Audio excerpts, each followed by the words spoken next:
c'est bon.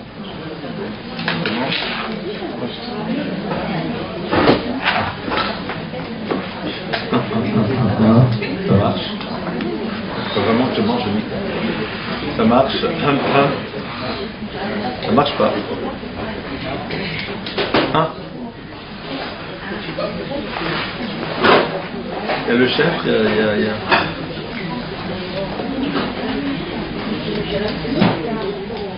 Ça peut pas marcher.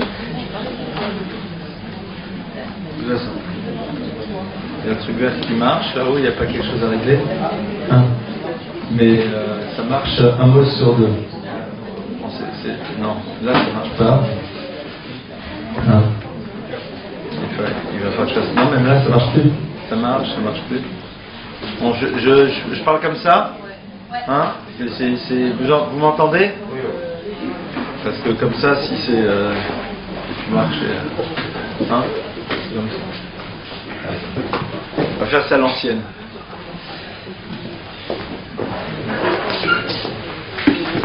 Bonsoir. Donc la thématique qu'on va essayer de développer ensemble, on touche quand même là un peu plus l'univers de la famille et du couple. Comment faire régner une atmosphère positive à la maison? Alors c'est peut-être avec un petit peu de malice que ce thème a été choisi dans une période précédant Pessah, qui comme tout le monde sait est une période de calme, de sérénité, de tranquillité, d'échange, de convivialité, de sourire, de détente. Et encore, je suis loin du compte. Je vois qu'on s'y retrouve parfaitement. Je ne sais pas pourquoi les dames rient un peu plus d'ailleurs, c'est curieux. Les messieurs ont un air entendu. Donc voilà, on s'est dit, bon, ben, pour être un petit peu dans l'esprit de cette période, on va essayer de réfléchir sur ce concept et voir comment, de manière plus générale, eh bien, on peut faire en telle sorte de faire régner une atmosphère positive à la maison. Alors, bien sûr, dès le moment où on aborde comment faire pour, dans la maison, ça pose un premier problème. Le premier problème que ça pose, c'est que, a priori, on pense que dès le moment où on construit un couple et une famille, l'atmosphère devrait être une atmosphère positive. On s'est marié, on est censé s'aimer, on est censé être proche, on est là pour partager, pour construire, pour s'épauler, pour développer, pour grandir. Et puis, normalement, nous devrions être donc dans cette atmosphère que l'on appelle positive. Force est de constater que la réalité ne correspond pas toujours à ce que l'on avait imaginé, et que souvent, eh bien, l'atmosphère qui est présente dans nos maisons peut être calme sans plus, parfois un peu tendue, mais ici on parle d'atmosphère positive.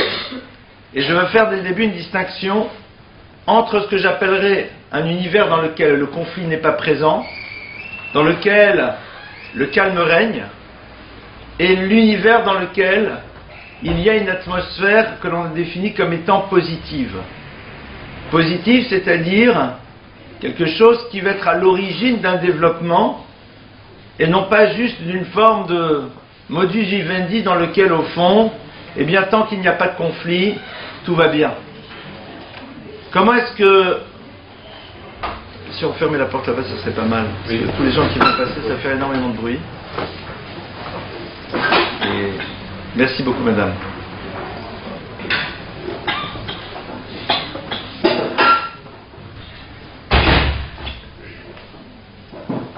Merci. Donc, on va essayer de rentrer un petit peu donc dans l'univers de la famille et de savoir comment est-ce que ça se construit une atmosphère, qu'est-ce que ça veut dire. On sait qu'un des enjeux majeurs de la construction d'un couple, c'est de faire coexister deux êtres extrêmement étrangers l'un pour l'autre, de faire en telle sorte que deux individus qui a priori rien ne rassemble arrivent à vivre ensemble au quotidien.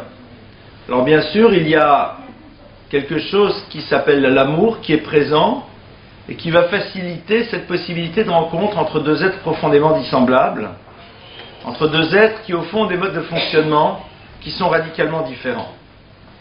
Et bien sûr, on a tous une idée une vision un petit peu fantasmée de la manière dont le couple devrait fonctionner. On a tous dans la tête un certain nombre d'images et nous aimerions bien que la réalité corresponde aux images que nous avons projetées sur ce que devait être notre vie de couple. Et nous découvrons que les images sont ce qu'elles sont, mais que la réalité ne correspond pas toujours aux images que nous avons eues des choses. D'où déjà la première déception.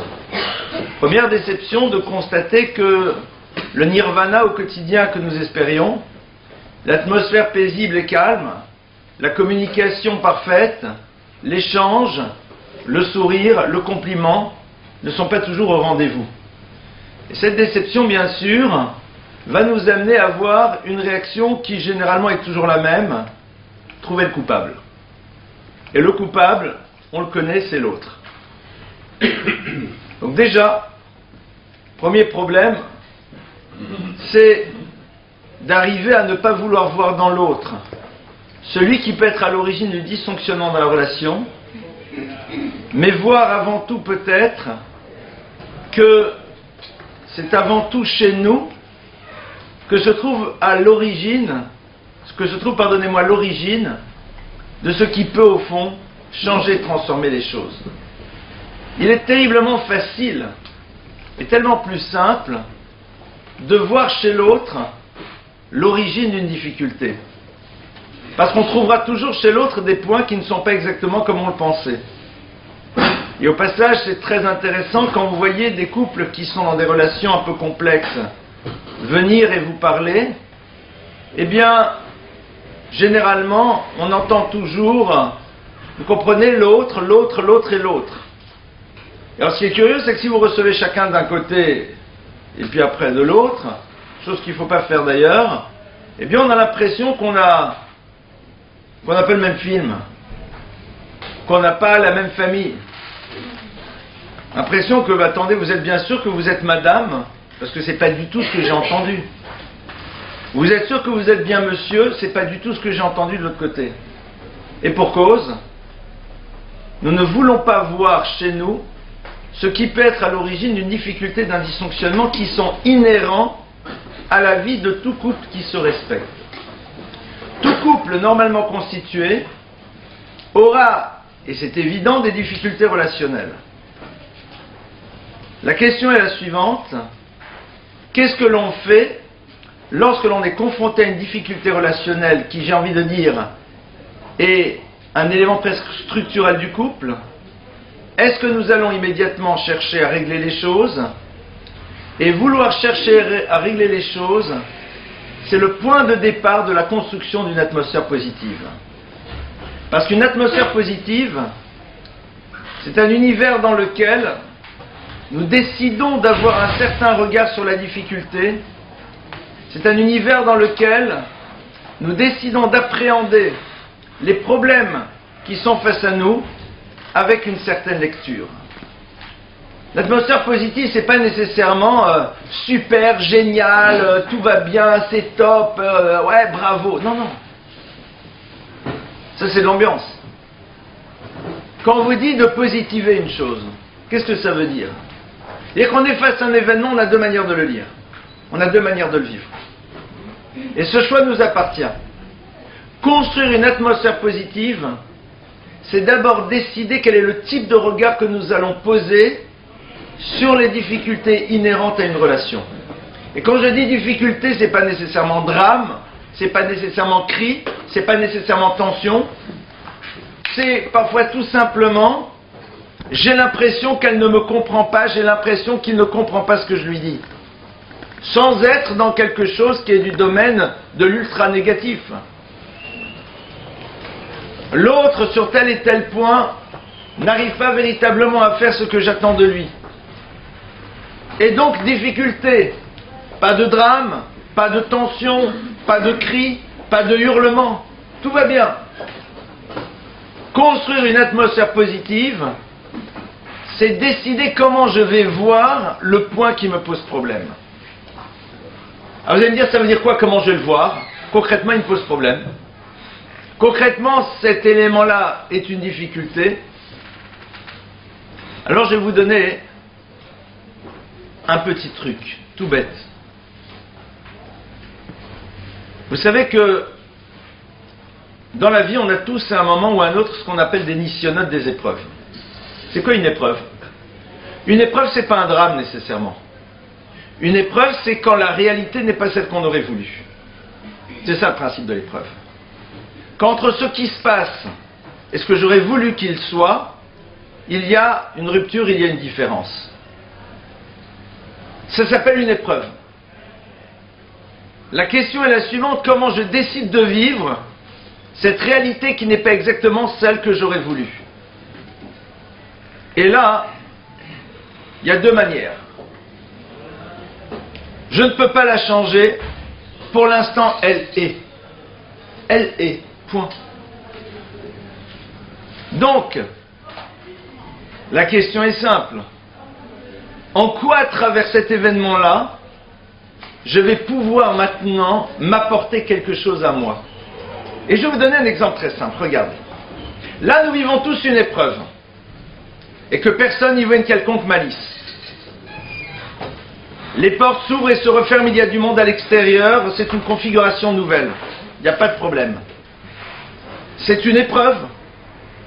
Parce que la réalité idéale, c'est d'être dans un cadre dans lequel il n'y a pas à côté des bruits, il n'y a pas de temps à autre des mouvements, vous êtes d'accord? Alors rassurez-vous, il n'y a pas de souffrance, tout va bien, mais c'est une épreuve. La Gemara nous dit ça aussi, c'est une épreuve. Cette épreuve, elle nous permet tous de grandir. Pourquoi? Moi, pour apprendre à mettre de côté des choses qui au fond sont pas si importantes que ça, et vous, parce que ça va vous forcer à faire un travail de concentration supplémentaire, qui est au fond passionnant, d'arriver à un moment à vous centrer et à être exclusivement, si ça vous intéresse en tout cas, à l'écoute des paroles qui sont prononcées, et d'arriver à faire une forme d'univers clos, même si à l'extérieur il y a du bruit. Et vous savez que ça c'est fondamental. À apprendre à être dans une concentration maximale permet dans la vie d'être dans une efficacité maximale. Et je vais vous donner un exemple. Celui que l'on va appeler le Rav de Brisk, le Briskorov, son père, l'habituait à partir faire des courses, aller à la poste, et lui disait: entre le moment où tu pars et le moment où tu reviens, je t'ai posé une question très, très pointue dans le Talmud, dans la Gemara, quand tu reviens, tu me donnes la réponse. Parce qu'il voulait qu'il apprenne à se concentrer, quelles que soient les configurations qui soient autour de lui. Tu es à la poste, il y a du monde, il y a du bruit, il y a des choses à faire, tu es centré dans ta pensée. C'est ce qui permet par la suite, quand mon enfant me parle, d'être centré totalement sur lui, d'être totalement à l'écoute de ce qu'il me dit, et donc pour lui de se sentir important.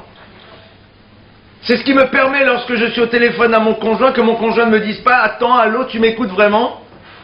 Parce que le conjoint se rend compte qu'on écoute sans écouter parce qu'on est distrait par autre chose. Donc c'est génial cette expérience. On va pas le renouveler à fois après, d'accord, mais elle est bien. Positiver, créer une atmosphère positive, c'est ça. On va voir que c'est pas que ça, mais ça c'est le point de départ. C'est-à-dire accepter qu'il y aura toujours des réalités qui ne seront pas comme on l'a vu, comme on les a voulu, pardonnez-moi. C'est un fait. L'autre ne sera pas exactement comme on aurait voulu, parce que si vous dressiez le portrait robotype de votre conjoint, de vos enfants, de la manière dont ils voudraient, dont vous voudriez que ça se passe du matin jusqu'au soir, ça vous donnerait ça. Le réveil sonne, mais l'autre l'éteint suffisamment rapidement pour que je ne l'entende pas. Il se lève à pas de velours, ferme la porte délicatement, arrive à s'habiller et trouve tout seul ses affaires, met dans le linge les affaires qu'il devait y mettre, part tranquillement à la synagogue, et à 7h15 les enfants se lèvent dès le moment où je leur dis: mes chéris, il est temps de se lever. Ils plient leur pyjama, me sourient, vont se brosser les dents, se laver les mains, s'habillent, et puis après tranquillement s'installent autour de la table du petit déjeuner en devisant gaiement. Le plus jeune propose à la grande de lui prêter éventuellement ce crayon qu'elle voulait tant hier. La grande lui dit merci, lui donne un gros bisou. Et puis à ce moment-là, le réveil sonne et puis on est dans la vraie vie. D'accord? Donc concrètement, vous êtes d'accord que tous les matins, on est dans une épreuve. Parce que dans l'absolu, vous êtes d'accord que ce que je vous ai proposé, on n'a rien contre, hein, c'est pas mal. Tu sais, c'est comme, je sais pas s'il y en a qui se rappellent, dans l'époque de l'ORTF, Nicolas Pimprenel.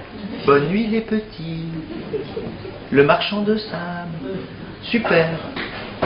Non mais ça c'est un dessin animé. Donc on est tous confrontés à un univers d'épreuves. Tout va bien, il n'y a pas de drame, on s'entend bien, on s'aime, mais la réalité n'est pas comme on voudrait qu'elle soit. Construire une atmosphère positive, c'est d'abord décider comment je vais vivre la réalité vis-à-vis de laquelle je suis confronté. Comment je décide de la vivre. Et surtout en quoi elle peut être le support de quelque chose qui va me permettre de grandir, de me transformer, d'évoluer. Parce qu'au fond, cette atmosphère qui n'est pas exactement celle que j'aurais voulu, va m'obliger, moi, en tant qu'adulte, à faire quoi? À prendre de la distance émotionnelle, à relativiser les choses, à savoir à un moment gérer des tensions dans le calme, à regarder essentiellement les qualités de ses enfants et non pas ce qu'ils me font pour l'instant, pour pouvoir ne pas avoir des réactions inappropriées. Cela m'obligera aussi à apprendre à travailler sur savoir dire les choses en temps et en heure et ne pas appeler tout de suite mon conjoint pour lui dire que ça ne va pas, parce que de toute façon ça ne changera rien. Donc ça m'aidera à devenir plus adulte et en disant ça ne sert à rien de déverser ma difficulté à l'autre, puisque de toute façon il ne peut rien y faire, donc j'apprends à assumer seul. On a sacrément grandi, hein. On s'est totalement transformé. Nisayon, l'épreuve, vient de la racine Nes, et Nes ça veut dire aussi un drapeau. Harim ou Nes Salamim. Brandissez un drapeau sur les nations. Et un drapeau, c'est quoi? C'est un identifiant. L'identifiant, c'est ce qui nous révèle. D'ailleurs, c'est intéressant de voir que le mot drapeau, c'est aussi le mot dégel, et dégel, c'est aussi les mêmes lettres que le mot gadol. Gadol, ça veut dire grand. C'est-à-dire que l'on va découvrir notre grandeur à travers ces événements, parce qu'on a décidé de porter sur eux un regard positif. On ne va pas dire c'est super, ils se sont disputés. Non, on est bien d'accord. Sans aucune ambiguïté. Mais, cet événement-là, il peut être positif dans le sens où il est le support à un travail que je vais opérer sur moi-même, qui va avoir un retentissement dans ma construction personnelle et à terme, dans l'exemplarité que nous fournirons à nos enfants, parce qu'ils nous verront, nous, être différents. Et ça, c'est quelque chose d'incroyable. Les enfants vont découvrir comment nous savons, à travers des situations, les prendre comme étant le support d'un travail sur nous-mêmes qui nous transforme et de facto font que la gestion est évidemment différente et qu'à partir de ça, les choses sont autres. Et je vais vous donner un exemple tout simple. Je ne sais plus à quel propos de quel maître on raconte qu'un jour, eh bien, il était chez lui à la maison et puis à un moment, il entend du bruit et puis il y a un verre qui se casse. Il arrive à toute vitesse, il dit, personne n'est blessé, tout le monde va bien. C'est-à-dire que une atmosphère positive, c'est montrer qu'au fond, l'enjeu essentiel, c'est pas que le verre soit cassé ou qu'il soit répandu au sol. L'enjeu, c'est quoi? Que tout le monde aille bien, que dans cette chute, c'est évidemment quelque chose qui n'est pas voulu. C'est pas quelqu'un qui a décidé de faire tomber le verre, pardonnez-moi, juste pour le plaisir. Donc il n'y a pas de condamnation à avoir de quelque chose qui peut arriver. L'enfant, l'atmosphère est différente. Construire une atmosphère positive, ça va être en premier lieu ça. Et cela, c'est quelque chose qui est un choix, qui est une volonté. J'ai lu un très bel enseignement que propose la rabbinite Jungreis, je suppose qu'elle a d'ailleurs mais qui m'a beaucoup plu. Elle dit la chose suivante. Vous savez que dans la Tevat Noach, dans l'arche de Noé, il y avait à un moment une ouverture. Le texte nous dit Tzohar ta'aseh la teva. Tzohar, et là j'ai traduit ouverture, mais bien sûr, tous ceux qui connaissent Rashi là-bas vont me dire attention, vous avez pris une version de Rashi. Et Rashi en effet dit Tzohar, deux versions. Soit c'est une forme de fenêtre, soit c'est un diamant. Mais Tzohar, on peut faire avec les lettres le mot Tsara. Tsara, c'est une difficulté, une souffrance. Si on voit dans la difficulté quelque chose qui est à l'image d'une fenêtre, c'est-à-dire un monde des possibles qui s'ouvre, à travers cette problématique qui n'est pas nécessairement lourde, pesante, catastrophique, on voit quelque chose qui s'ouvre, c'est-à-dire une possibilité de grandir, de changer, d'apprendre, de relativiser, alors nous avons ici un diamant qui nous illumine. C'est-à-dire ce problème-là va être à l'origine de quelque chose qui va à terme illuminer l'univers dans lequel nous sommes. Cet univers de la famille. Et c'est vrai que ça change tout. Je vais vous raconter une autre histoire. On raconte sur un grand maître, et comme on est la période de Pessah, eh bien, je vais vous raconter deux histoires, si déjà. Il y avait un jour des invités comme ça, c'était la table de Pessah, et puis, à un moment, comme d'habitude, c'est normal, il y a un verre de vin rouge de préférence qui se répand. Normal.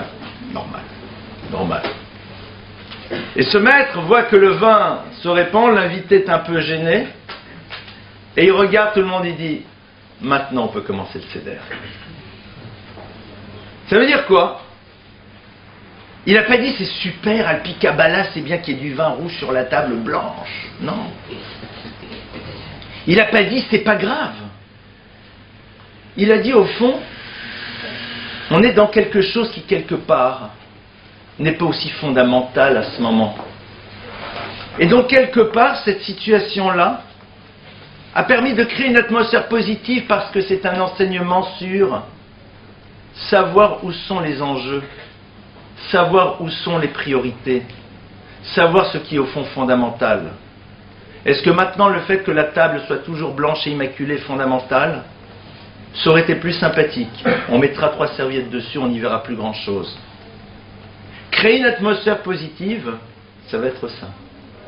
C'est-à-dire, c'est un enseignement aussi pour toutes celles et tous ceux qui sont présents, qui aura un retentissement dans des situations sans doute plus complexes, dans lesquelles on réfléchira, mais au fond, quel est l'enjeu véritable? Est-ce que c'est au fond si grave? Est-ce qu'au fond, c'est ça qui est si important? Est-ce que c'est là-dessus où il faut se focaliser? Cette atmosphère positive, elle va avoir un retentissement dans ce type de situation. L'autre histoire,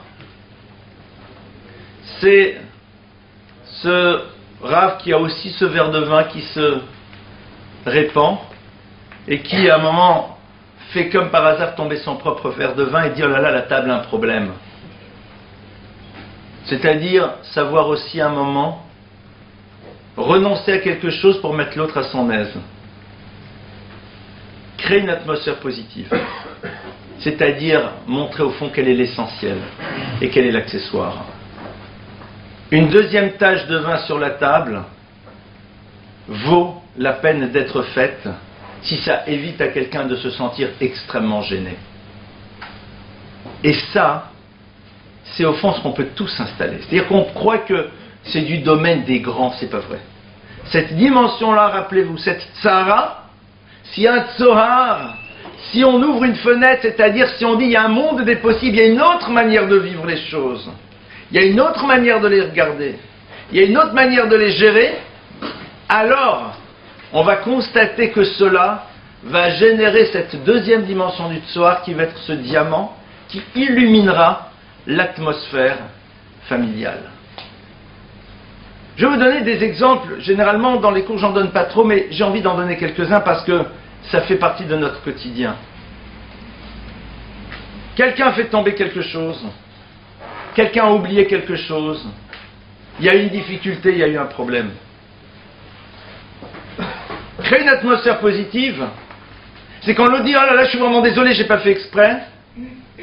Avant qu'il nous le dise, lui dire « Je sais que tu n'as pas fait exprès, donc il n'y a pas de problème. Ah, tu aurais dû faire attention, soit. Mais la différence, elle est immense entre celui qui volontairement a décidé de ne pas faire attention et de celui qui n'a pas été suffisamment vigilant. C'est pas la même chose. Comme l'explique très bien Rav Yerucham de Mir aussi au niveau de la faute. Il dit que la différence entre quelqu'un qui soupire après avoir fauté et qui ne soupire pas, elle est immense. Parce que l'état d'esprit n'est pas le même. Ah, concrètement, c'est la même chose, mais c'est deux dimensions différentes. Voilà donc déjà ce que je nous invite à faire.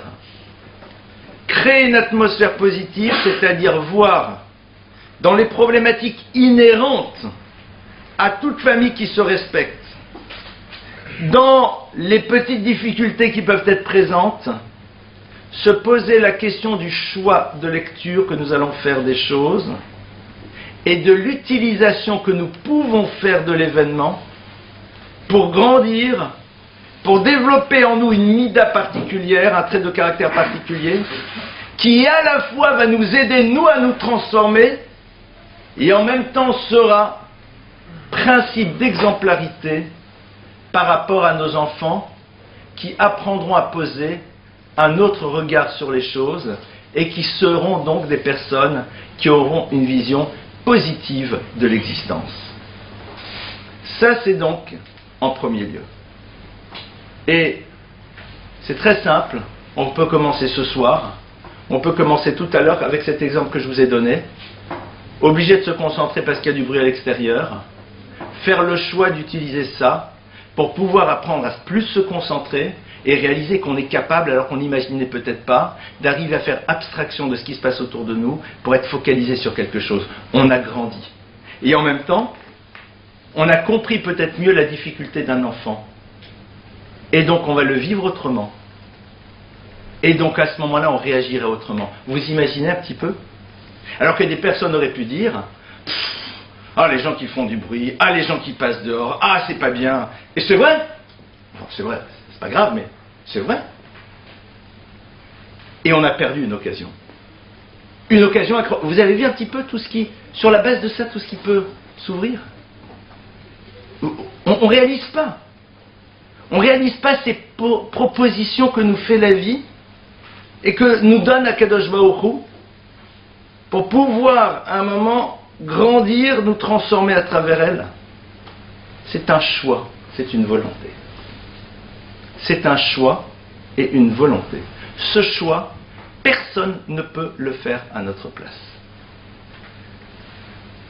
Une fois qu'on a exploré ce premier point, je voudrais maintenant ouvrir vers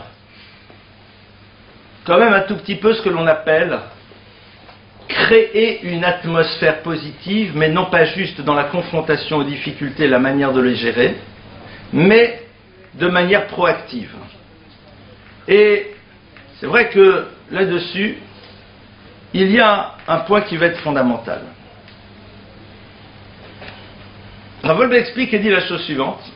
Je le traduis avec mes mots, bien sûr. Quand je cite, je le traduis avec mes mots. Il explique que dans la vie, si vous avez envie de faire en telle sorte qu'une atmosphère devienne tout sauf positive, vous avez envie véritablement que tout disparaisse, sans violence, sans insulte, sans injure, sans gestes qui ne se font pas, il dit c'est très facile. Tout le monde est très intéressé, bien sûr, de savoir, on a envie de créer ce genre d'atmosphère, n'est-ce pas? Il dit c'est très simple. Il y a une chose à ne plus faire. Ne plus faire de compliments. Et là, nous avons la certitude qu'au fur et à mesure l'atmosphère de la maison change, et que ce qui était de l'amour deviendra de l'indifférence, et l'indifférence amènera de la haine, sans qu'il y ait eu nécessairement dysfonctionnement objectif. Et de là, nous apprenons l'importance capitale d'une parole qui va créer une atmosphère positive, parce que tout simplement, le compliment, c'est faire prendre conscience à chacun de l'importance et de la place qu'il occupe à l'intérieur de la structure familiale. Vous allez dire, mais pourquoi j'ai besoin de faire des compliments? L'essentiel, c'est de ne pas faire de reproches. Peut-être. Mais en ne faisant pas de compliments, l'atmosphère se transforme. Elle n'est plus non seulement neutre, mais elle devient complètement négative. Ne faites pas l'expérience. Alors, bien sûr, comment est-ce qu'on fait pour installer cela? Comment est-ce qu'on fait pour pouvoir construire l'univers des compliments? Et pour cela, on va toucher à quelque chose qu'on avait abordé une fois dans une conférence sur l'éducation. On va se rappeler que tous les matins, quand on se lève, le premier mot que l'on va dire, c'est modé ani le fanecha, moda au féminin, modé au masculin. Le premier mot, on se réveille. Et quand on se réveille, on ouvre les yeux. Et les premiers mots que l'on dit, on dit modé ani le fanecha, melech hayvokayam, shechezar tabi nishmati bechemla, rabbe emunatecha. Modé ani le fanecha. J'exprime ma reconnaissance vis-à-vis de toi. Roi vivant qui se maintient à tout jamais, tu m'as redonné à nouveau la vie. Mais Dieu, il est au courant. Lui, il est au courant. Mais pourtant, on me demande de le dire. Pourquoi on me demande de le dire? Vous pensez que j'ai besoin de le dire? J'ai qu'à le penser.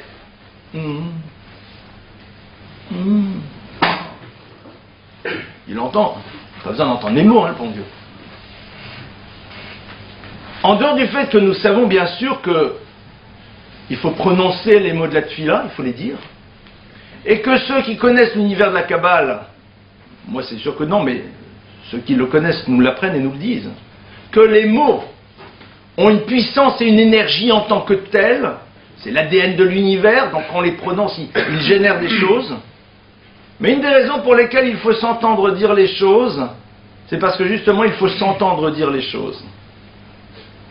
Pour prendre la mesure et ressentir un sentiment de reconnaissance immense vis-à-vis de la personne qui est à l'origine de cela.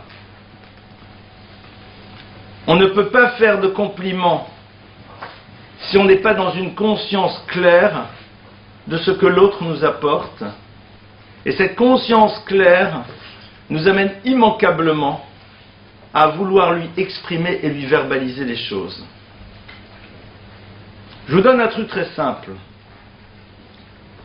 On se lève le matin, entre le moment où on s'est levé et le moment où on part à l'école, posons-nous la question, quels sont les compliments que nous avons faits à ceux qui vivent à nos côtés? Attends, ça va, c'est bon, tout va bien, on se lève, on gère, on habille, on truc, machin, on part.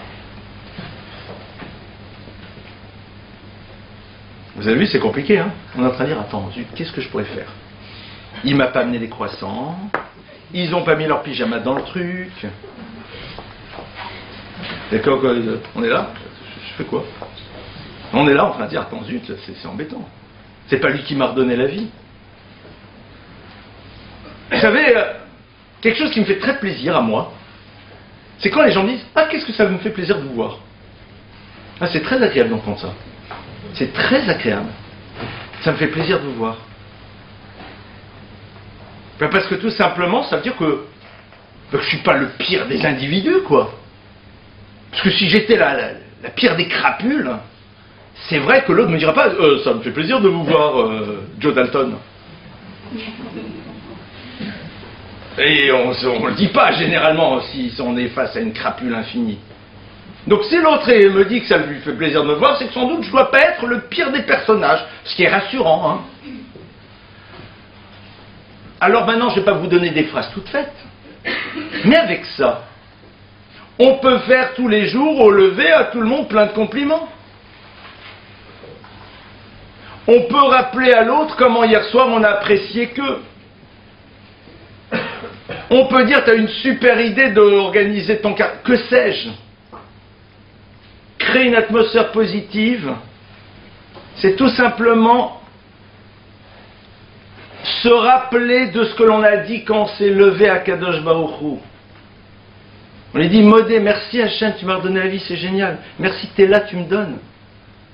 Parce qu'Hachem est, alors on est. Mais le fait que nos enfants soient à nos côtés, que notre conjoint soit là, je sais pas, c'est sympathique quand même. C'est pas désagréable. C'est même bien. Ah, mais cet enfant, ce conjoint me pose problème. Rewind, on revient. Positiver. Dire à l'autre au moins, à travers lui et sa difficulté de se rappeler de ce que je lui demande, j'étais obligé de faire un travail sur ma patience. C'est passionnant. Les enfants disent, on dit bon, n'oubliez pas de rappeler à papa, à nouveau. Et ça veut dire que papa, il ne se rappelle pas toujours. Être capable de dire, ouais, ça fait partie des choses que j'apprécie, parce qu'au moins, ça m'oblige à redire les choses. C'est tout bête, mais c'est vrai.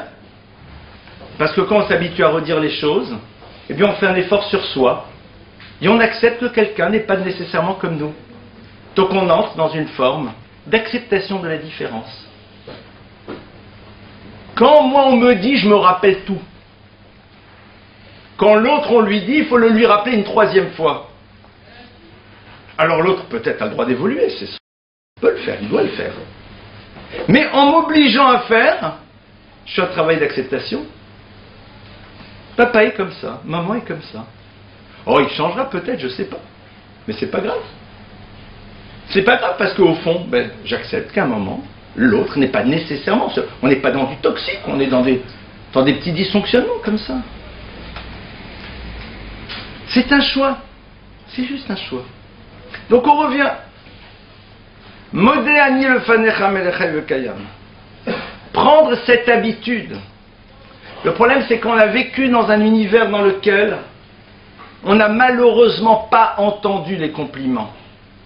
Dans un univers dans lequel on ne nous a pas dit bravo sur nos combats gagnés, mais éventuellement que sur nos réussites exceptionnelles. Alors il est vrai qu'il est difficile d'installer cette dimension à l'intérieur de notre famille et de créer cette atmosphère positive dans laquelle chacun se sent bien de se savoir exister, d'être reconnu. Dans une entreprise, dans une école, là où vous voulez une atmosphère positive, c'est quand chacun sait qu'il est reconnu parce que le directeur, le sous-directeur, le monsieur, la madame, le truc lui a dit « Ah, c'était super, on a bien apprécié. » Point, juste un mot, deux mots. « Ah, ça fait plaisir de vous voir ce matin. » Que sais-je? Ah, ça faisait longtemps que vous n'avez pas vu, c'est agréable de vous voir revenu parmi nous. Il n'a pas dit « Vous êtes le meilleur prof », il n'a pas dit « Vous êtes... » Non. Et là, on est content, on est souriant, on est heureux. Et il y a une atmosphère positive. Un prof qui rentre en classe et qui dit « Les enfants, j'étais un peu malade, je vous ai langui, ça me fait vraiment plaisir de vous voir. » Atmosphère de autre. Et ça, on est tous capables de le faire. Si on n'a pas été éduqué là-dedans, c'est très compliqué. Et donc vous allez dire « Oui, mais mon mari, oui, mais ma femme n'arrive pas à faire de compliments. » Génial. Rewind. Nisayon. La réalité n'est pas celle que j'aurais voulu. T'as raison. Donc c'est extraordinaire. Ça va m'obliger maintenant à faire un travail, d'aider l'autre à faire quelque chose qui pour lui est difficile. Ça va m'aider à apprendre à valoriser quelque chose qui pour moi est d'une simplicité extraordinaire et qui pour l'autre est génial. C'est ce qui me permettra, quand mon enfant qui a peut-être une difficulté, de me dire « Mais c'est extraordinaire, il a eu 7 sur 20, Et pour lui, c'est colossal. Et donc, je le lui exprimerai, ça lui donnera tellement de force et d'énergie qu'il aura 8 et 9 et 10 et 12. Et concrètement, les choses, elles rentrent dans des spirales positives. Ce qu'il faut, c'est inscrire la spirale. Ce qu'il faut, c'est inscrire la spirale. Et décider de savoir comment on a envie de voir les choses. Un regard positif, c'est quoi aussi? C'est apprendre à voir même dans l'échec une forme de réussite. Il y a un enseignement qui m'a beaucoup touché, qui est un enseignement, je crois, qui est dit au nom du Balatania. Je ne l'ai jamais vu dans le texte, hein, celui-là. Je l'ai lu et quelqu'un m'a dit que c'est aussi le Balatania qui donne cet enseignement. Il dit que le clan d'Israël, à moins 50 degrés d'impureté, on ne pouvait pas sortir d'Égypte. Alors, en dehors de la compréhension kabbalistique et autres, on va arriver avec des questions, voilà, gros sabots. Mais Dieu ne peut pas. On est à moins 50. Il ne peut pas nous sortir. Alors bien sûr, ceux qui connaissent vont dire non, le moins 50, ok. Mais moi j'arrive juste à faire un peu mathématique bête, d'accord? Celui qui ne touche pas à l'univers complexe de la Kabbale et de la mystique. Attends, si on était à moins 50, ben, on peut. Et il explique la chose suivante. Il dit parce qu'on a toujours besoin d'un micro-mérite. Et ce micro-mérite, c'est quoi? C'est que quand tu es à moins 49, tu n'es pas encore à moins 50. Et ça, c'est génial. Je me rappelle un de mes maîtres un jour, dans une situation X, où il était en train de me remettre face à moi-même sur certaines choses, et j'étais pas très fier de moi. Il m'a dit à un moment, en tout cas bravo, parce que ça tu l'as pas fait. Parce que ça t'as pas dit, parce que ça comme ça t'as pas agi. Je vais pas vous raconter ma vie, mais... Et pour vous dire que ça vous marque, c'est que je suis capable de vous en parler aujourd'hui. C'est une histoire quand j'avais, je sais pas, 17 ans. Et il m'a dit, mais t'es super, hein. T'aurais pu être pire, tu l'as pas été. T'as bu un demi-verre de whisky, t'aurais pu en boire 2. Ça peut être ça aussi. Et bravo. Ça ne veut pas dire que boire ton premier verre, c'était super bien. Mais ça, c'est extraordinaire. Atmosphère positive, c'est dire, tu sais, tout à l'heure, il a fait ça, il s'est très énervé, mais après, eh bien, il a réussi à se calmer tout seul, et c'est génial. Mais pourtant, pendant un quart d'heure, il était en train de trépigner par terre et de hurler, le gosse. Mais au bout d'un quart d'heure, il a réussi à se calmer et à reprendre le cours des choses. Mais t'es génial. Ah, mais dans la vie idéale telle qu'on l'a fantasmée tout à l'heure, on se lève à 7 heures, vous vous rappelez là toute l'histoire géniale là, que dans les livres? L'enfant il se met pas en colère, le mari il est toujours souriant. Et la femme elle est toujours sympathique. C'est vrai.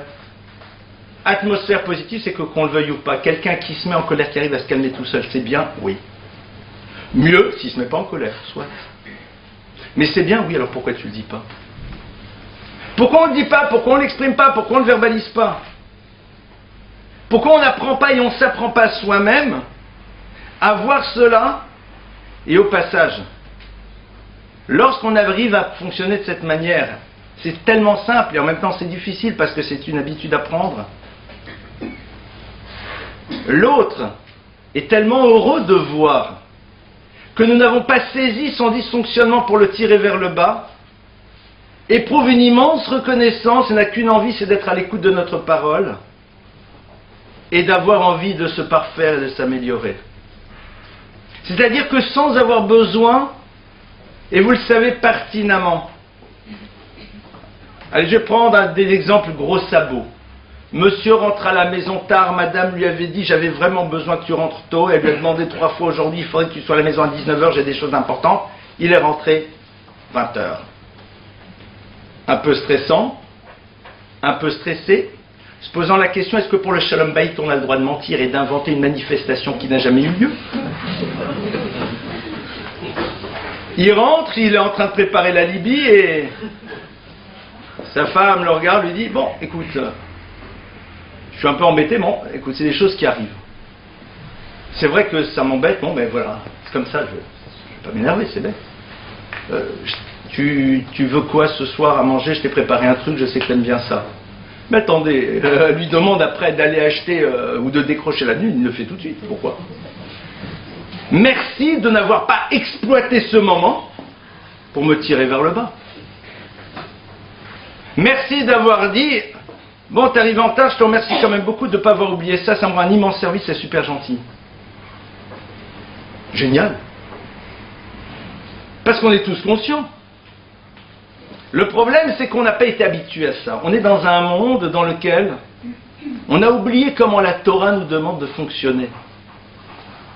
Et on a l'impression que ça, c'est l'univers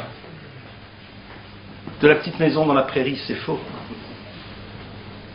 Ce sont des choses que l'on décide. Donc on a ce soir, j'ai aucune idée là. On a ce soir, on va passer dans quelques minutes aux questions, on a ce soir 2 axes. Un peu plus, mais au moins c'est 2 axes.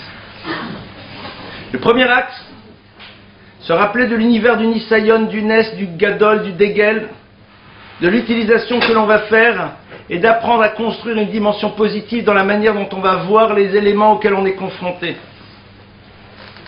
Et le réaliser pour nous. Et apprendre à ceux qui sont autour de nous à fonctionner de cette manière parce qu'ils nous ont vu fonctionner de cette manière. Ça ne veut pas dire qu'on dit que c'est pas grave, mais je peux avoir une autre lecture. Je peux avoir une autre manière de le vivre. Et plus que cela, qu'on le veuille ou pas, ça va m'obliger à travailler sur moi-même. Et ce travail sur moi, comme on l'a vu, va avoir un retentissement sur plein de choses. Rappelez-vous là, le bruit, le concentration, vous avez vu?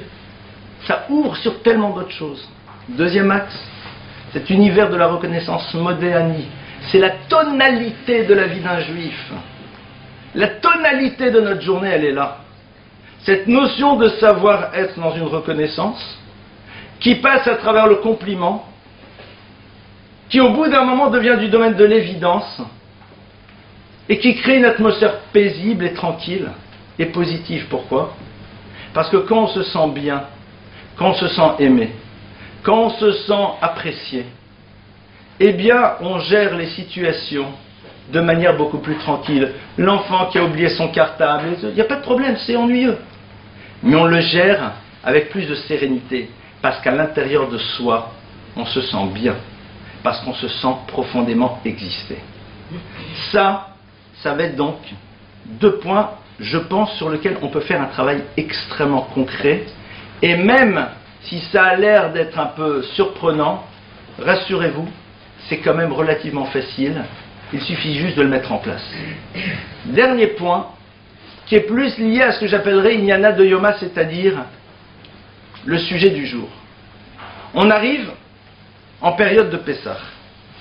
En période de Pessah, bien sûr, il y a des tensions. Les hommes ne comprennent pas pourquoi ça fonctionne de cette manière. Alors on dit que si les hommes devaient s'occuper de faire Pessah et les femmes Soukot, on commencerait tous au même moment. C'est ce que je veux dire. D'accord. Les femmes pour construire la Souka et nous pour faire le nettoyage. D'accord. Donc, on est là. Mais ça va, t'es pas obligé de refrotter là. C'est vrai, dans l'absolu, c'est vrai. On cherche le Hametz, hein, juste le Hametz. Hametz a une définition. Hein. C'est une définition claire. Il n'y a pas de Hametz dans l'armoire dans laquelle on a juste rangé les draps et qui est dans notre chambre dans laquelle on n'est jamais rentré avec du Hametz. Il n'y a pas, je vous assure. Si on rentre de temps en temps, d'accord, mais si on rentre jamais, il n'y a pas. Ah, pourtant, il faut regarder. Pourtant, on ne sait pas. Enfin, les hommes ne savent pas. Les femmes, elles savent. Nous, on ne sait pas. Mais il y a des choses qui nous dépassent. Qu'est-ce qu'on fait? On dit, je suis impressionné. Je suis impressionné. Par quoi? Mais par tous les efforts que tu fais pour faire les choses le mieux possible. Parce que de toute façon, on vous rassure tout de suite, on peut dire ce qu'on veut, ça ne changera rien. On raconte sur la femme du Briskerov qu'un jour il lui a dit je suis pas sûr qu'il faut faire ça. Elle dit attends, t'occupe pas de ça, sinon on va manger Hametz à Pessah. De Brisk, vous voyez un peu le truc, c'est-à-dire c'est un truc énorme. Donc, on a une période idéale dans laquelle il y a la réalité de l'autre telle qu'elle est. Parfois, pardonnez-moi, c'est folie. Ces trucs qu'on ne comprend pas. C'est vrai, c'est vrai. Changer, on ne change pas quelqu'un, quelqu'un décide de changer. On peut l'aider s'il a envie. Sinon, c'est son histoire. Ça fait écho à son histoire familiale, ce qu'elle a vu chez sa mère, ce qu'il a vu chez son père, que sais-je. On n'en sait rien. Donc pour l'autre, ça représente symboliquement quelque chose de fondamental. Soit. Pour mille et une raisons qui nous échappent. On a des occasions merveilleuses ici d'être et de construire une atmosphère positive en utilisant ce genre de choses. Un, pour faire un travail sur nous-mêmes, zen. On va remanger des cornflakes ce soir parce qu'il faut refaire pour la deuxième fois l'armoire des draps. C'est vrai. Donc, on travaille sur quoi? Sur le rapport à la nourriture. On apprend aux enfants qu'au fond, c'est génial. Parce que quand on a mangé même des cornflakes, on n'a plus faim et c'est quand même très sympathique. Et puis en même temps, on va faire un compliment. Mesdames, ça va dans l'autre sens, hein, je vous dis tout de suite. Hein. Dans les deux sens. Hein. C'est dans les deux sens. Ici, je parle en tant qu'homme parce que j'ai plus d'exemples de mon côté que de l'autre, mais vous pourrez en trouver autant de l'autre côté, hein, je vous rassure tout de suite. Donc, voilà, c'est là. Le cadeau, il est là. Il est présent. On l'utilise ou pas. Et comme par hasard, ce qui pouvait être source d'absence de dimension positive dans la maison d'une certaine forme de tension, qui même si elle ne s'exprime pas dans la violence est présente, fait que comme par hasard, eh bien il y a un sourire là, il y a une sérénité ici, et au fond on réalise que les choses elles ne sont pas si fondamentales, donc on apprend à avoir des bonnes gestions de priorité. Et quelque part on s'est construit, et quelque part on a grandi, et quelque part on est différent. Et c'est vrai que c'est quelque chose qui est une proposition qu'Akadosh Baruch Hu nous fait tous les jours. C'est pour cela que l'univers de la famille, c'est la rencontre d'êtres dissemblables. Parce que c'est justement dans cette différence que vont se jouer les confrontations qui vont nous permettre de grandir. C'est pour ça que le drame de notre société, c'est de vouloir faire coexister des personnes qui sont identiques. Parce que quand je retrouve dans l'autre mon propre visage, je suis tout, partout sauf dans l'altérité. Et en même temps, je n'ai pas besoin de faire d'efforts, parce que son fonctionnement et le mien est identique. C'est l'arrêt du mouvement, c'est la mort, c'est l'abomination. C'est très intéressant. On n'est pas juste dans un problème de moralité ou d'interdit au niveau des choses qui sont bas de gamme. C'est quelque part, c'est une atmosphère que l'on construit dans une société. Ne pas se confronter à la difficulté que génère l'autre, c'est simple en prenant l'autre identique à soi. De monsieur, etc. C'est tellement plus simple. On sait comment ça fonctionne. Donc il n'y aura pas de problème, ou très peu. Donc au fond, il n'y a plus de grandeur. Il n'y a plus de transformation, il n'y a plus de bouleversement. Et la Torah me dit, ben justement, l'enjeu il est là. L'enjeu, il est justement d'être dans cette confrontation, dans une possibilité extraordinaire de pouvoir se transformer. Voilà quelques pistes, et j'insiste, on peut vraiment passer aux travaux pratiques. C'est-à-dire, ce soir, je me suis permis d'être dans des choses qui sont peut-être un peu plus que d'habitude dans le très concret. Mais parce qu'il y a des choses sur lesquelles, eh bien, on a besoin de s'y mettre. Alors au début, on aura l'air un peu emprunté. L'autre aura l'impression qu'on fait sa fiche de devoir. C'est vrai, mais c'est génial. C'est génial, c'est-à-dire j'ai face à moi quelqu'un qui est en train de me dire c'est suffisamment important pour moi notre univers pour que je fasse des choses qui ne me sont pas naturelles mais dont je sais qu'elles sont positives et bonnes. Et comme un enfant, je fais des efforts même si ce n'est pas spontané. Mais c'est fabuleux, vous imaginez un petit peu? C'est extraordinaire. Ah, nous, dans nos images, l'autre naturellement. Ça, c'est les films. Dans la vraie vie, c'est pas comme ça. Donc les gens disent, vous vous rendez compte, si vous ne l'aviez pas dit, il ne l'aurait jamais fait. Mais je dis, mais vous avez une chance incroyable, monsieur, madame. Vous avez quelqu'un qui est capable d'accepter qu'il ne sait pas faire les choses. Donc l'humilité d'accepter je ne sais pas faire, qui a accepté une parole qui ne correspond pas à son mode de fonctionnement, et qui est en train de montrer que c'est super important sa vie de famille, et qu'il est prêt à faire un effort sur quelque chose qui n'est pas du tout naturel. Mazal Tov, vous avez gagné le gros lot. C'est fabuleux. Voilà un petit peu comment on peut voir les choses et comment on doit les voir. Comme je vous l'ai dit, c'est un choix. Ce choix, il nous appartient. Et rappelons-nous, on sort du GAN, on n'est pas dans le bac à sable, on n'est pas dans Prumsdeuse.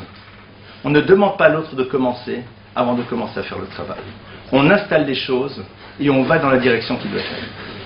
Voilà quelques idées sur ce sujet. Et bien sûr, nous allons passer immédiatement à vos questions. Allez-y, à vous les questions. Oui, madame. Est-ce que le compliment, quelque part, il ne peut pas tourner à la flatterie? C'est-à-dire que c'est vrai que le compliment, c'est positif. Moi, je sais que quand ma fille, elle va à l'école, souvent, je dis comment ça tenue. Mais est-ce qu'il n'y a pas un côté un peu négatif entre le compliment et la flatterie? Alors, j'entends, bien sûr, vous avez raison, la flatterie, c'est quelque chose qui n'est pas beau du tout. Mais la flatterie, c'est une stratégie que l'on utilise pour obtenir quelque chose. On est vraiment dans l'univers de Echad Bepe et Echad Belev. On pense une chose et on en dit une radicalement différente. La flatterie, c'est une des armes que l'on utilise quand on est dans un monde de stratégie relationnelle. Et ça, en effet, c'est ce qu'on appelle la Khanifout. Et il me semble que la Gemara dit que Katch al-Khanafin, c'est-à-dire le groupe des gens flatteurs, il fait partie de ceux chez Nan Mekablim Peneshrina qui ne reçoivent pas la présence divine, à l'image de Kat Chakranim et de Kat le Lashon Hara, ceux qui sont dans le mensonge et disent du Lashon Hara. Donc vous avez totalement raison. Mais la flatterie, c'est une stratégie. Une stratégie pour obtenir, mais au fond de soi-même, on n'y pense pas du tout. Alors que l'autre, concrètement, parce que c'est relatif à l'autre. C'est ça qui est intéressant. Et on ne le fait pas parce qu'on veut obtenir. Parce que les enfants, surtout les enfants sont des buvards. Les enfants reçoivent parfaitement tout l'univers des non-dits. Ils ne sont pas bêtes. Ils savent très bien à quel moment c'est le corbeau et le renard. Vous avez une... Là, en effet, tout flatteur dépend de celui qui l'écoute. Non, ils sont pas fous. Ce qui est intéressant, c'est que dans le monde adulte, on est parfois conscient, mais on en a tellement envie qu'on joue le jeu comme tout le monde. Bon, chacun a le droit de s'enfermer dans son univers. Votre question? Juste par rapport à ce que vous venez de dire. Quand un enfant ou quelqu'un, vous lui faites un compliment, dit « Ouais, d'accord, t'exagères, qu'est-ce que tu veux ?» Il faut dire « Non, très sincèrement, j'ai envie de te le dire. Je te rassure, t'es pas parfait, hein. Mais j'avais envie de te le dire. J'avais envie que tu l'entendes. J'ai apprécié, je trouve que c'est sympa. Disons les choses. Oui, non, rassure-toi, je pourrais aussi ouvrir le dossier de ce qui va pas, mais ça m'intéresse. J'ai envie de te le dire, pour que tu le saches. Point, c'est tout. Mettre en mots, sans plus. Pas simple dans un univers dans lequel nous-mêmes, on n'a pas entendu les mots. Et pourquoi? Parce que parfois, les parents n'y arrivaient pas, ne pouvaient pas, parce qu'il y a des souffrances, il y a plein de choses. Parfois, ils n'ont pas réussi, et donc on a quand même géré, on a construit, on a réussi, mais c'est vrai que ça aurait été plus mieux, comme dirait l'autre. C'est sûr. Autre question. Oui. Est-ce que c'est nuisible par exemple, quand on a parlé d'une épreuve, on a une épreuve, et au Hachem, il y a une atmosphère positive dans la maison, comme vous l'avez décrit avec Adi. Et il y a une épreuve qui arrive. Est-ce que par rapport aux enfants qui sont là, il faut ne pas parler de cette épreuve parce que ça pourrait... là justement, je rebondissais sur les non-dits dans un autre contexte, mais est-ce que finalement on peut en parler parce qu'elle est là et qu'on essaye de la gérer au mieux, donc on parle avec son conjoint parce que ça tombe, c'est là, et voilà, de se poser la question de se dire est-ce que finalement, toujours sans en parler, sans mais est-ce que c'est négatif d'en parler devant l'enfant, ou est-ce que justement ne pas en parler devant lui, ça crée une... Alors là-dessus, je vais me permettre de faire une distinction. Vous savez que le problème majeur, c'est pas dans la vie l'émetteur, c'est le récepteur. Alors ce qui va être important au niveau des enfants, c'est la lecture qu'ils vont faire des choses, l'interprétation et le retentissement que ça peut avoir sur eux. Je ne suis pas du tout pour l'univers des mensonges, dans lequel les enfants se rendent compte qu'il se passe quelque chose mais on ne dit rien. On peut choisir des mots pour expliquer qu'actuellement il y a quelque chose qui est un peu compliqué, un peu difficile, mais Bezrat Hashem, on fait la tefila et on espère très fort que ça va aller. Parce qu'il n'y a rien de pire qu'être dans l'incertitude. C'est l'horreur. est dans l'incertitude, un enfant il ne sait pas. Il voit qu'il y a... Alors qu'en réalité le problème c'est que tout simplement, papa avait fait une affaire, il espérait gagner 50 millions de dollars et en fin de compte il n'a rien gagné. Mais tout va bien. Mais tout le monde, parce que tout le monde avait fantasmé qu'on allait s'acheter la maison là-bas et ça n'a pas marché. Bon, après, on est toujours dans notre 3 pieds de cuisine, tout le monde va bien. Mais l'enfant il ne sait pas que lui. Donc lui il est persuadé que c'est une catastrophe catastrophique. Ah non.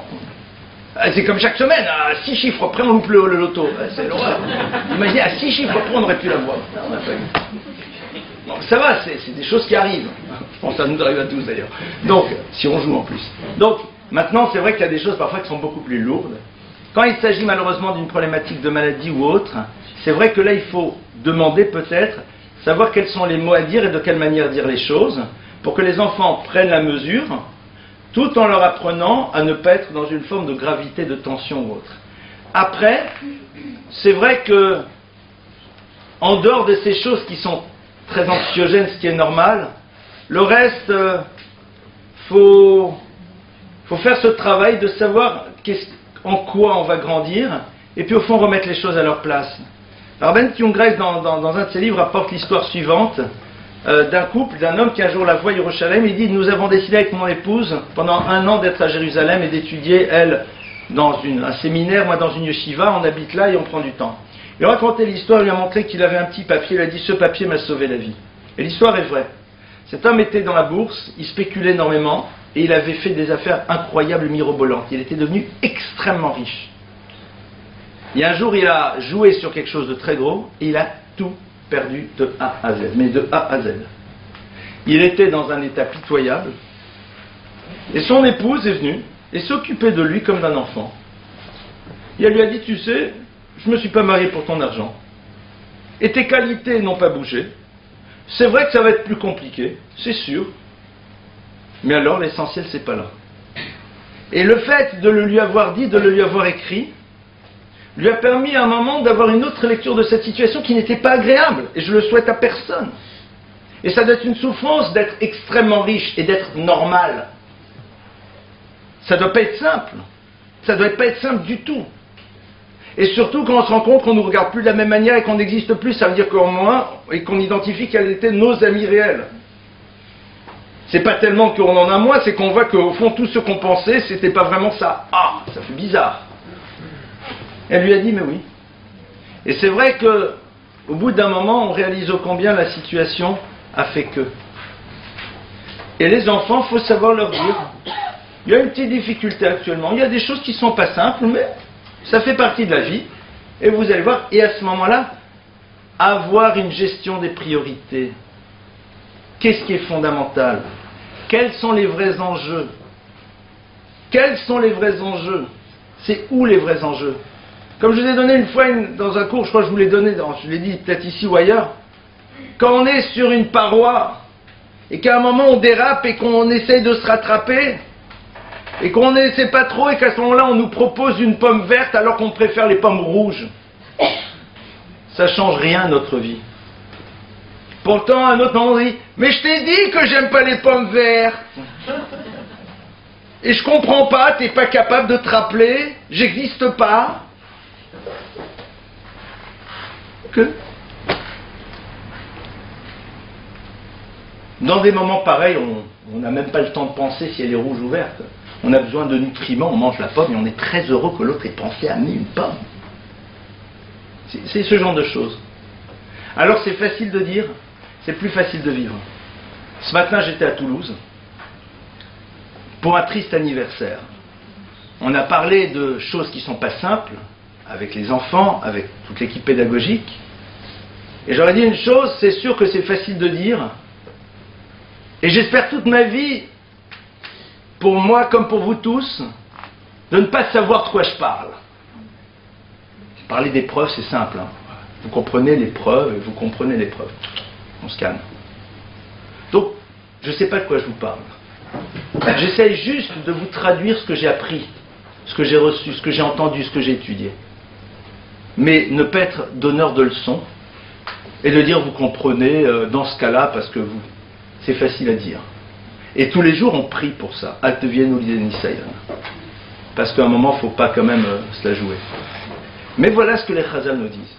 Et comme la Gemara nous dit qu'une épreuve, c'est aussi quand on voulait des cornflakes et qu'on n'avait que des Rice Krispies, c'est aussi ça. J'aurais préféré, j'ai pas eu, il y a une dysfonction entre mon désir et la réalité de que je voulais.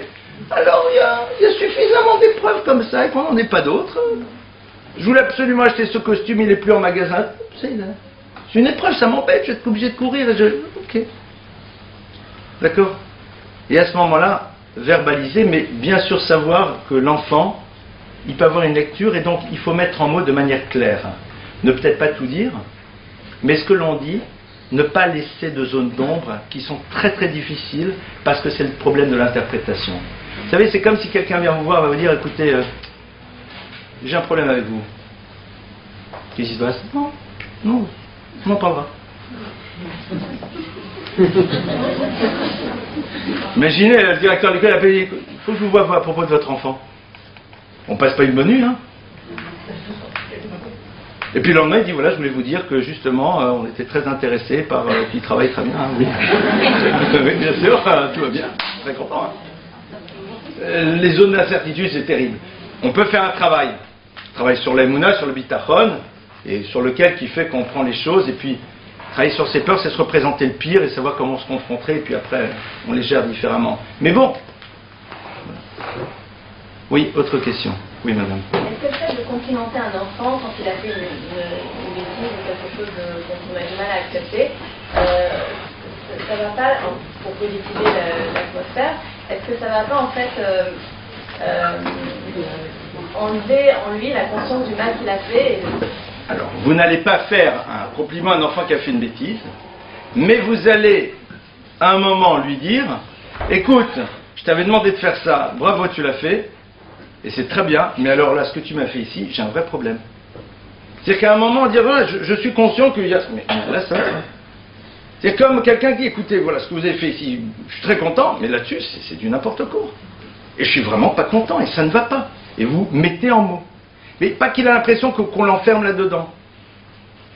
Comme on va dire à l'autre, écoute, j'ai beaucoup apprécié que tu n'aies pas oublié de me ramener ça, mais c'est quand même un peu ennuyeux que tu aies oublié qu'il fallait que tu rentres à 8 heures, quoi. Voilà, c'est-à-dire, c'est un peu embêtant quand même.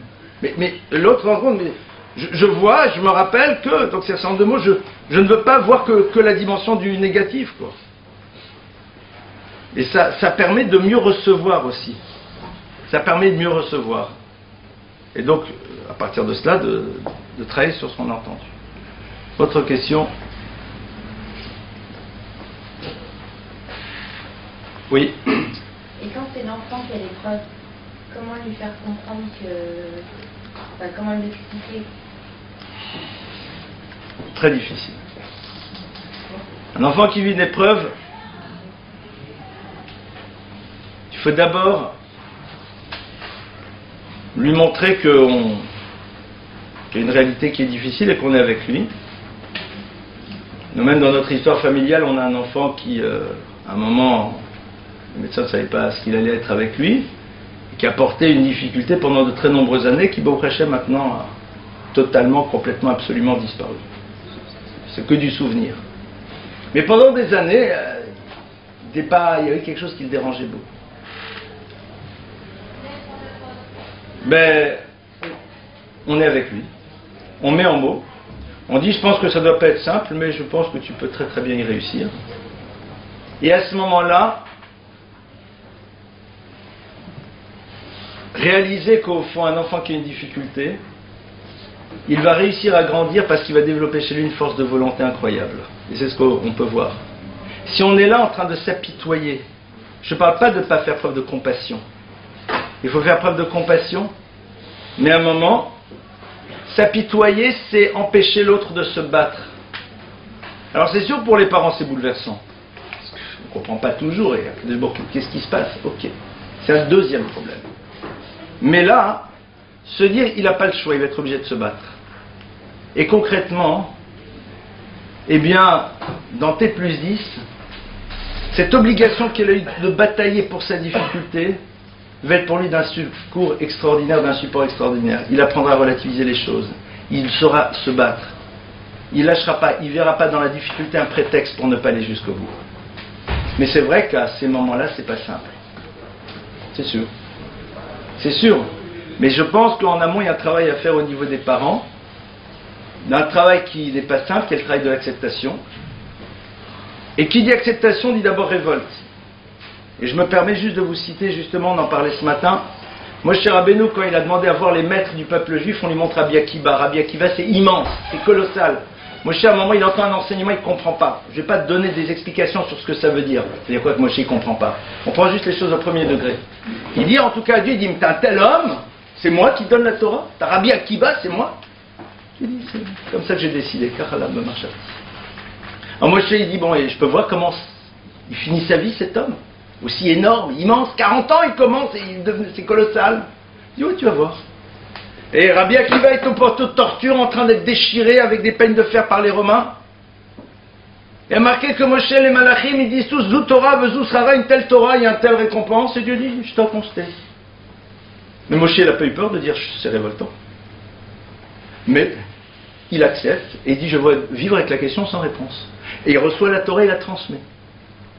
Mais à un moment, il n'a pas dit, non, c'est sûrement bien, quoi. Il n'y a aucun problème. C'est un problème. C'est difficile. Comme Abraham Avinu, il arrive et il a de l'eau jusque-là, au moment où il amène Yitzhak pour la Kedah. Et disent les maîtres de la Kabbalah que l'eau profonde, c'est le symbole de la problématique de l'intellect. Il ne comprend rien. Tu es Yitzhak, elle est où ta promesse? Tu te contredis, ça ne veut rien dire cette histoire, ça veut plus rien dire. Et dit Hachem, sauve-moi, aide-moi à continuer à avancer, alors que je suis là en disant, mais je ne comprends rien à ce que tu me fais. C'est-à-dire qu'à un moment, dire, c'est difficile, on ne comprend pas pourquoi, c'est pas bien, c'est pas normal, ça ne devrait pas être comme ça, mais Hachem a décidé que. Donc s'il a décidé que, c'est qu'il y a quelque chose qui nous dépasse radicalement et qui se joue ici, et on va devoir avancer. Parce que si on se refuse à un moment d'accepter qu'on a des sentiments d'être humain, si on veut se prendre pour quelqu'un qui n'est d'aucune manière affecté par quoi que ce soit, même si c'est bouleversant, j'ai peur qu'on soit en train de... On n'est pas loin de la folie, parce que certaines personnes y arrivent, mais c'est un travail de vie qui tout de suite voit que ça les touche. Mais, là, pas moi c'est sûr. Voilà, c'est un petit peu là où les choses se jouent, et puis après, parfois on a besoin aussi d'en parler. Et puis en parlant, parfois on apprend à reposer les choses différemment. Autre question? Encore quelques minutes, allons-y. 7 minutes. Oui. On voudrait faire un peu plus loin, mais qu'on ne sait pas le faire, on n'a tellement pas l'habitude de le faire. Est-ce que vous avez un mode d'emploi? Ce que vous venez de dire, madame. Voilà la réponse. C'est ce que vous venez de dire. Je ne sais pas te dire les choses, mais j'ai envie de te dire des choses très gentilles. C'est un mot. Vous savez, c'est quoi? On est tous sur certains points des enfants. Tous, on a une dimension un peu enfantine, des choses qu'on ne sait pas bien faire. Quand un enfant nous amène un Picasso, c'est quoi les Picasso des enfants? Il a voulu nous faire un beau dessin, on est dans de l'art très abstrait. On ne sait même pas dans quel sens il faut le voir. Il a mis tout son cœur, vous adorez. Les parents aiment, on l'expose. Parce que par rapport à ses capacités dessinateurs, il a fait quelque chose de merveilleux. Maintenant, c'est vrai que dans l'absolu, c'est pas exactement comme ça que ça doit se faire, ce dessin. Mais au regard, on a tous des choses sur lesquelles on peut dire, je sais pas faire. Quelqu'un peut dire, vous savez, pour moi, j'arrive pas trop à dire des compliments. Alors j'ai envie de vous dire, merci beaucoup, point, c'est énorme. Parce qu'au regard de la personne, ça prend une dimension importante. Et je crois qu'il ne faut pas hésiter à dire qu'en effet, pour nous, c'est pas simple. Et qu'on a une manière parfois différente. Et ça remplit parfaitement, vous savez, c'est malheureusement comme des enfants qui parfois ont des parents qui peuvent avoir un handicap. Eh bien, leurs parents donneront quelque chose, par rapport à d'autres parents, c'est pas grand-chose, mais pour ces enfants, c'est aussi important. Parce qu'au rapport à la difficulté qu'ils ont, eh bien, au fond, c'est exactement ce que d'autres auraient donné. C'est tout. Et ça, je crois que c'est au fond ça qui est important. Moi, j'adore cette histoire d'un enfant qui vivait dans une famille pauvre. Et il n'y avait pas, on ne va pas jouer Cosette, la souffrance. Non, il n'y avait pas d'argent. C'est des choses qui, à une époque, ça arrivait beaucoup. Aujourd'hui, un peu moins. Bon. Et l'enfant, il dit à son village, qu'est-ce que j'aimerais avoir un piano. Oui. Qu'est-ce que le père a fait? Il a pris une planche et il a peint un piano. Et l'enfant était heureux. Pourquoi? Parce que par rapport à ce qu'il pouvait, il avait fait le mieux possible. Et quand c'est... Alors c'est vrai que nous, ça peut nous tirer un peu la larme à l'œil, mais en fond, c'est pas si... Non. Parce que pour lui, c'est très bien, il n'est pas fou, il sait très bien qu'il n'aura jamais, pour l'instant, en tout cas, il n'aura pas son piano. Mais c'est-à-dire, ce plaisir de faire comme ça, c'est déjà pour lui, c'est super. Alors bien sûr, ce sont des histoires, j'ai envie de dire pas extrêmes, mais un peu néanmoins. Mais tout dépend de la manière dont on décide de vivre les choses, de la manière dont on a envie de les dire, de la manière dont on apprend à l'autre à les recevoir. Et c'est ça au fond qui change. Et dire à quelqu'un, je sais pas te dire, mais c'est comme si je l'avais dit, c'est immense. Il y a une histoire vraie. En Eretz Israël, pendant une des guerres, il y a eu un moment, quelqu'un raconte comment il a fait tchouva, et l'histoire elle est folle, mais elle est totalement vraie. Malheureusement, je ne me rappelle plus des détails. Mais dans un moment très dur, où des soldats israéliens étaient là et ils pensaient que c'était terminé, il y en a un qui criait, comme ça, alors je vais vous le faire en français, il disait « Shema Israël, je ne connais pas la suite, Shema Israël, je ne connais pas la suite, Shema Israël, je ne connais pas la suite. » Il savait qu'il y avait après Shema Israël d'autres mots. Il disait Shema Israël, je ne connais pas la suite, je connais pas, Shema Israël, je ne connais pas. Vous pensez que là-haut Hachem n'a pas entendu tout? Il a tout entendu. Le je ne connais pas la suite, ça veut dire je ne sais pas dire. Mais je te dis que je ne sais pas dire. Donc c'est que je veux le dire. Ah, tu aurais dû l'apprendre, c'est vrai. Next. Ça va prendre du temps. Chacun a son histoire et sa difficulté. Chacun a ses qualités et ses difficultés. Tout le monde. Tout le monde. La suite, on l'apprend un jour. Et parfois, pour certains, il faut un jour. Pour d'autres, il faut 6 mois. Pour d'autres, il faut 6 ans. C'est pas grave. Mais dire je ne sais pas de la suite, je vous assure que là-haut, Kadosh Baruch Hu, il a parfaitement entendu. Je ne me prends pas pour Dieu, mais pour moi, en tout cas, c'est du domaine de l'évidence. Vous savez, c'est un petit peu la même histoire. On ne sait pas si ces histoires sont vraies, mais elles sont belles. On dit comme ça que dans, je ne sais pas chez quel grand rabbi, la tefila de Kippour, elle passait pas. Et puis à un moment, ça passe. Et le rabbi raconte qu'au fond, il y a un petit enfant qui est arrivé, et il ne sait pas lire, il connaît l'alphabet, alors il a dit très fort, Aleph, Bet, Gimel, Dalet, il a dit Hachem, je ne sais pas lire, mais je te dis les lettres et toi fais les prières avec. Moi, je ne sais pas, mais voilà, Aleph, Bet, après tu débrouille-toi. Organise les mots. Je ne sais pas si cette histoire est vraie ou pas concrètement, mais même si elle n'est pas vraie, elle est très belle parce que c'est un petit peu ça. Je ne sais pas mettre dans le bon ordre. Regardez, c'est tout bête, et je vous donne un exemple.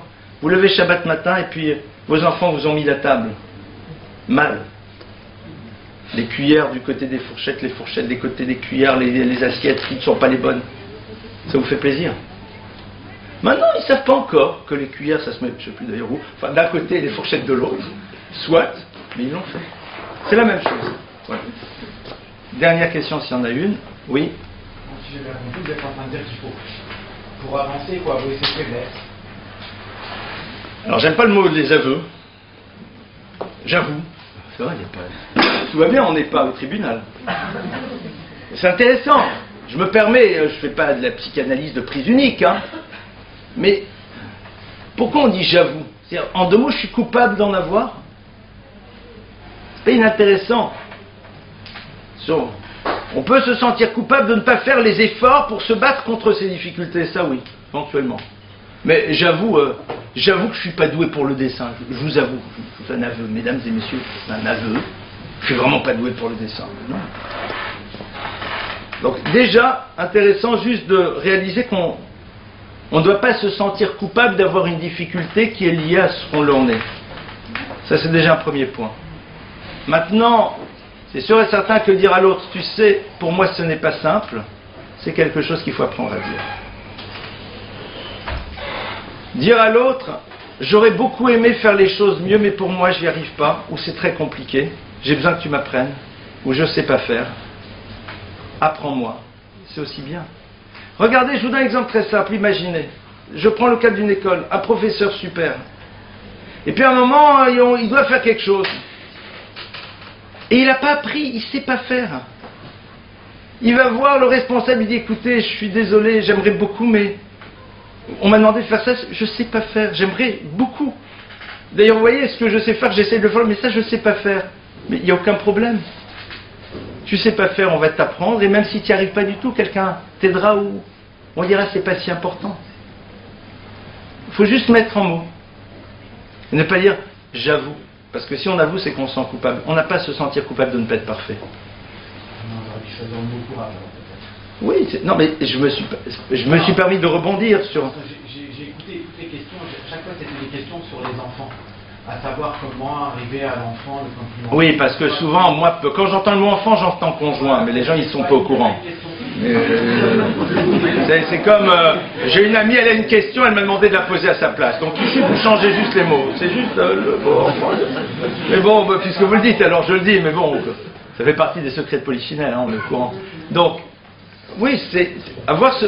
Mais ce courage en là, si on sait que l'autre va savoir recevoir.